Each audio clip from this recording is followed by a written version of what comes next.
ओम वेदाहमेतं पुरुषं महान्तं आदित्यवर्णं तमसा परस्तात् तमे विदित्वा अतिमितिमेति नानापंथा विद्यते अनाय। बहुत ही आदर व सम्मान के योग्य स्वामी सुधानंद जी महाराज लालपुर राजस्थान से हमारे बीच में चल करके आपके गांव के नौजवानों को सभी को उत्साहवर्धन करने के लिए यहाँ पर पहुंचे हैं। इनका बहुत बहुत धन्यवाद करते हैं। श्री लालचंद जी करवाड़ी समय समय पर आपके गांव में आते रहे हैं पहले भी, ये भी अपना समय निकाल करके त्योहार के दिन और यहाँ पर पहुंचे हैं। इनका भी हम धन्यवाद करते हैं। और गुरुदत्त जी हमारे बीच में नजफगढ़ से बैठे हुए हैं, इन्होंने मंत्रोच्चारण आपको यहाँ पर किया और सभी ने आहुति डाली है। गुरुदत्त जी का भी मैं बहुत बहुत धन्यवाद करता हूँ। और अपने भरते मास्टर जी हैं ततारपुर गांव से, इन्होंने 2100 रुपये का सहयोग दिया और इनके भाई श्री लाल सिंह जी भी साथ आए थे, वो भी 2100 रुपये का सहयोग दे करके आपके गाँव में गए हैं। उनका भी हम धन्यवाद करते हैं। उनके साथ गोदाम जी भी आए थे। तो इतनी दूर दूर से आपके गांव के अंदर जो लोग पहुंचे हैं और यहाँ पर पहुंच करके उन्होंने आपको कृतार्थ किया है, उनका बहुत बहुत धन्यवाद है। और गांव के सभी बुजुर्ग नौजवान बच्चे जो इस कार्य को लेकर के चल रहे हैं, उनका भी हम बहुत बहुत धन्यवाद करते हैं। क्योंकि इन्होंने, ये हमारा कुछ नहीं है, मेरे तो गीत गाए जा रहे, मैं तो सिर्फ आके स्टेज के ऊपर बैठ गया, मैंने क्या किया। आज तो ये बच्चे जो खड़े हैं और ये भाई नरेश है, रामू है, इनके साथ और भी हैं सारे जितने, इन्होंने वास्तव में देखा जाए तो कमाल करके दिखा दिया। आज जो कार्य किया है, मैं अभी एक कार्यक्रम में गया था बीच में आधे घंटे का समय लेकर के, तो वहां पर भी हजारों की संख्या थी। वहां पर कोसली में कार्यक्रम था, उसके अंदर अपने हरियाणा के अध्यक्ष ओम प्रकाश धनखड़ जी आए हुए थे और बालकनाथ सांसद अलवर से भी आए हुए थे और भी बहुत से वीर कुमार जी भी थे, काफी लोग थे, इलाके के बहुत प्रबुद्ध व्यक्ति वहां पर बैठे हुए थे। और मैं तो सिर्फ आपका टाइम लेकर के गया था कि आधे घंटे में वापस आने का प्रयास करूंगा यहाँ पर, क्योंकि मैंने इस कार्यक्रम को महत्व दिया था। अब भाई ये कार्यक्रम हमने बच्चों का उत्साहवर्धन करेंगे और सफल कर पाएंगे इस कार्यक्रम को। जैसे मैं गया स्टेज के ऊपर जाते के साथ मुझे माइक मिला और माइक मिलते के साथ मैं फटाफट जो बोलना था वो बोला और बोल करके सबसे मैं थोड़ी सी एक प्रार्थना करके, भाई मुझे बीच में जाना है, बुरा मत मानना। और जैसे ही मैं वहां से आपके लिए निकला वहां से, और मेरे कुछ साथी रास्ते में मिल गए। विकास मेरा एक शिष्य है, वो थे, उनके सभी साथी यहाँ पर, एक विकास है लड़का और आपके गांव में वो पहले भी बहुत आया है। हवन के कार्यक्रम में 2-3 दिन की स्पेशल छुट्टी लेकर के वो आया करता था और आज वो भी यहाँ पर पहुंचे। उनके साथी भी जो है वो भी यहाँ पर पहुंचे हैं हमारे साथ ही। कोसली उस कार्यक्रम में भी गए थे, यहाँ पर भी आए हैं। वो थोड़े लेट आए तो एक बार खड़े होकर के गायत्री मंत्र से एक आहुति जरूर डाल देंगे। विकास एंड पार्टी फटाफट आ जाएंगे सभी और एक आहुति जरूर डालेंगे। और फिर उसके बाद में, हाँ, क्योंकि ये बच गए थे, इन्होंने आहुति नहीं डाल पाए, इसलिए मैं चाहता हूँ कि ये पूरी टीम इनकी, हाँ क्या बात, बहुत बढ़िया। ओम भूर्भुवः स्वः तत्सवितुर्वरेण्यं भर्गो देवस्य धीमहि धियो यो नः प्रचोदयात् स्वाहा। ओम भूर्भुवः स्वः तत्सवितुर्वरेण्यं भर्गो देवस्य धीमहि धियो यो नः प्रचोदयात् स्वाहा। ओम भूर्भुवः स्वः तत्सवितुर्वरेण्यं भर्गो देवस्य धीमहि धियो यो नः प्रचोदयात् स्वाहा। ओम भूर्भुवः स्वः तत्सवितुर्वरेण्यं भर्गो देवस्य धीमहि धियो यो नः प्रचोदयात् स्वाहा। जितनी भरी जाए, लास्ट है। ओम भूर्भुवः स्वः तत्सवितुर्वरेण्यं भर्गो देवस्य धीमहि धियो यो नः प्रचोदयात् स्वाहा। सौभाग्य प्राप्त हुआ बालदन कला की इस पवित्र भूमि पर इन्होंने भी आहुति डालने का मौका मिला। और हम तो जहाँ बाहर जाते हैं, बाहर कार्यक्रम होते हैं, उन कार्यक्रमों में वो कर लेते हैं, लेकिन गांव के अंदर तो ये राजपाल जी खड़े और हमारे बहादुर बैठे हैं, भाई सरपंच से और ताश खेल रहे हैं, हमारे बहुत पुराने भाई हमसे तो बहुत बड़े हैं। हम तो उनका आशीर्वाद लेकर के इन गलियों में जैसे तैसे करके बड़े होकर के और ये बाहर यहाँ से निकले और निकल करके आपने देखा कि जो भी कार्य कर रहे हैं वो सारे इसी गाँव की पवित्र भूमि को जाता है। तो मैं सभी का धन्यवाद करता हूँ। लेकिन ये नौजवान बच्चे यहाँ पर जो खड़े हैं, चाहे भाई सुंदरलाल जी है, चाहे सिद्धू है, चाहे भाई नरेश जो भी है, इनके साथ ये नौजवान बच्चों ने आज जो करिश्मा दिखाया है, वैसे मैं वर्णन कर नहीं सकता। मैं तो सोच रहा था कि मैं ही बहुत काम करने वाला हूँ, लेकिन मैं तो बीच में बल्कि आया भी लेट था। और इन्होंने कितने दिनों से ये प्रयास जो किया है, आज वहाँ पर मान लो हजारों व्यक्तियों ने आहुति डाली है। कोसली में जहाँ पर मैं गया था अभी वहाँ पर, लेकिन इस गांव के अंदर हजारों से नहीं, कई हजार व्यक्तियों ने, भाई माताओं ने, बहनों ने, भाइयों ने, बच्चों ने, सभी ने आहुति डाल करके आज जो ये हवन हुआ है, इससे बड़ा हवन कोई दूसरा नहीं माना जाता है। तो इसलिए आप सभी का मैं धन्यवाद करता हूँ। और जो भाई ऐसी जो बहुत ही हमसे ज्यादा टच भी नहीं थे जो युवा पीढ़ी से भी, लेकिन आज तो उन्होंने भी खूब इंटरेस्ट दिखाया।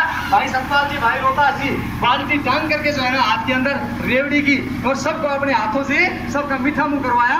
वैसे मीठा मुंह करवाते हैं, कब करवाते हो तो आपको पता है, लेकिन आज इन्होंने बहुतों का मीठा मुंह करवाया है। हो सकता है इनका शादी रिश्ता जब हुआ तब इन्होंने किसी का मीठा मुंह ना करवाया हो, तो इन्होंने आज करवा दिया। ये भी एक अच्छी खुशी की बात है। तो श्रेय जाता है इन लोगों को, ये श्रेय की बात है कि इन लोगों को सुबह से, मुझे नहीं पता इन्होंने कुछ खाया है कि नहीं खाया है। ये बाबा जी बैठे, इनके लिए तो बीच बीच में थोड़ा चाय पानी आ गया था, लेकिन ये बेचारे पता नहीं पानी भी पिया कि नहीं पिया। लेकिन भाई वास्तव में बड़ी सराहनीय बात है, छोटी बात नहीं है, ये बहुत बड़ी बात है कि आपने शुरू से लेकर के अब तक दो पैरों के ऊपर यहाँ पर खड़े हुए हो। हमारे जैसे साधु सन्यासियों को सम्मान देती है दुनिया, लेकिन हम आपको सम्मान इसलिए दे रहे हैं कि आप भी तपस्वियों से कोई कम नहीं हो। आज आपने कोई कम करिश्मा नहीं दिखाया है, इससे मैं बड़ा पवित्र खुश हूँ। क्योंकि कई लोग कहते हैं जी कहाँ के हो, मैं कह देता हूँ कई बार पालतन कला का था कहते नहीं जी, जन्मभूमि तो जन्मभूमि होती है, उसको कभी नहीं भूलना चाहिए। तो आज इस जन्मभूमि के ऊपर इतना बढ़िया काम करके इन सभी जो कार्यकर्ता खड़े हैं, जो भी आहुति डालने वाले थे वो तो आप अपने घर हैं, जिन्होंने प्रसाद लिया वो आप अपने घर हैं, लेकिन यहाँ पर जो है वो तो केवल कार्यकर्ता हैं जिन्होंने अपना पूरा समय सुबह से लेके और अब तक दिया है। वो व्यक्ति यहाँ पर खड़े हुए हैं और देख रहे हैं, चाहे बैठे हैं, चाहे भाई पैर भी दर्द करते हैं, हम तो आराम से बैठे हैं, लेकिन फिर भी आपने बहुत बढ़िया सहयोग इस कार्य में दिया है। ये अपने लिए आपने किया है, ये हमारे लिए नहीं किया, किसी और के लिए नहीं किया, कोई एहसान नहीं किया। आपने अपना जन्म सुधारने के, लोक और परलोक दोनों को सुधारने के लिए इस कार्यक्रम को किया है। क्योंकि ये जो श्रेष्ठ कर्म है, यह दुनिया का सबसे श्रेष्ठ कर्म है, इससे बढ़िया दुनिया के अंदर कोई श्रेष्ठ कर्म नहीं है। हवन जिस व्यक्ति ने कर लिया है उसको क्या से क्या प्राप्त होता है, परमपिता परमात्मा उसको विशेष विशेष चीजें देता है। इसलिए आज आपने केवल अपने लिए नहीं किया, कीट पतंग पशु पक्षी जीव जंतु जितने भी प्राणी श्वास लेने वाले होते हैं उन सभी को आपने आज पोषित किया है, इसके द्वारा आपने निरोग किया है। और हवन जहाँ पर होता है दूरों तक वो बीमारियां नहीं मिलती हैं। इस गांव को खैर मैं भूल तो नहीं सकता, लेकिन काफी भुलाने का कोशिश करता हूँ। कोई पूछता है तो मैं उसको धमका भी देता हूँ, मगर भाई क्यों मेरे को गांव याद दिला रहे हो, मैं जिस गांव का था ठीक है, मैं आ गया भाई गांव में समाज में काम कर रहा हूँ, लेकिन फिर भी इस गांव में आकर के मेरे को लगता है कि थोड़े से बहुत गरीबी लोग खड़े हैं जिनके मैं साथ रहा, लेकिन आप ऐसे ही कार्य करते रहें। मैं ये परमपिता परमात्मा से प्रार्थना करता हूँ कि परमपिता परमात्मा आपको इससे भी ज्यादा ताकत दे, सामर्थ्य दे, इतनी शक्ति दे अब जिससे कि आप किसी भी कार्य को करने में समर्थ हो पाए, यानी थके नहीं, बिल्कुल भी आपके अंदर किसी प्रकार की न्यूनता ना आए, कमजोरी ना आए। इस बात को मन में लेकर के, भाव लेकर के, मन से भी कभी आलसी मत बनना। आज जो काम किया है ये परमात्मा के खाते में लिखा गया और इसका निश्चित रूप से आपको क्रेडिट मिलेगा, इसको कोई काट नहीं सकता है। आप कोई कहे कि जी आपने वो काम ऐसा किया था जिस दिन और उसका भला मेरे को दूर बैठे मिल जाए, नहीं, जिसने जो कर्म किया है उसी को उसका फल मिलता है, जितना किया है उतना ही मिलता है, जैसा किया है वैसा ही मिलता है। ये परमात्मा का नियम है, ये अटल नियम है कि कर्म फल से आज तक दुनिया में कोई बच नहीं पाया है। इसलिए अच्छे कर्म हम करेंगे तो हमें परमात्मा सुख देगा, अंधकार से प्रकाश की ओर अग्रसर करेगा। आप सभी लोग यहाँ पर बिल्कुल एक शांत होकर के जो खड़े हो, मैं तो इन बच्चों के लिए कुछ बातें कह रहा था और मैं इनके लिए एक लाइन जरूर कह देता हूँ कि बहादुर कब किसी का आसरा एहसान लेते हैं, उसी को कर गुजरते हैं जो मन में ठान लेते हैं। दिला और मर्द का लोहा लोग सब मान लेते हैं, मगर कायर हुए बुज़दिल का पकड़ सब कान लेते हैं।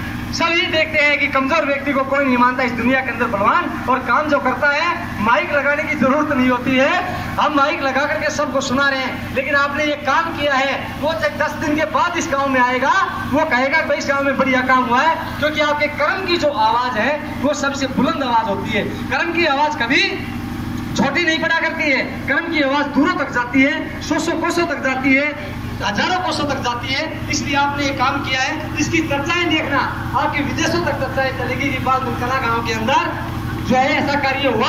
एक इंडोनेशिया के अंदर एक दोस्त बैठा हुआ है, तो ये माध्यम से आजकल जो सोशल मीडिया है इसके माध्यम से पता चल जाता है। एक अपने दुबई में बैठा हुआ है, एक लड़का यहाँ पर अमेरिका में बैठा हुआ है, एक इंग्लैंड में, कितने लोग हैं जो अपने हमारे जानने वाले हैं, तो उनके पास व्हाट्सएप के माध्यम से, इनके माध्यम से इसकी आवाज जाती है और वो लोग गौरवान्वित महसूस करेंगे कि हमने अपने गाँव के अंदर ऐसा बढ़िया काम जो हुआ, इसके लिए हमारा गाँव और हम सौभाग्यशाली हैं। इसलिए आप सबका बार बार कहने की बात तो है नहीं, लेकिन भाई आपने बड़ा उत्साह का, हिम्मत का काम किया है और ऐसा हिम्मत का काम हमेशा करता रहिए। लोग पता नहीं कैसे क्या कहेंगे, आप दंड बैठक मारने लग जाओ, आप बैठ करके गायत्री मंत्र का जप करने लग जाओ, 10 आदमी वहां से निकलेंगे, 10 के 10 कहेंगे क्या फंड कर रहा है, क्या पाखंड कर रहा है। और दारू की बोतल लेकर के आप बैठ जाइए, कोई भी नहीं कहेगा कि पाखंड कर रहा है या फंड कर रहा है, बच के निकल जाएंगे उससे दूर से।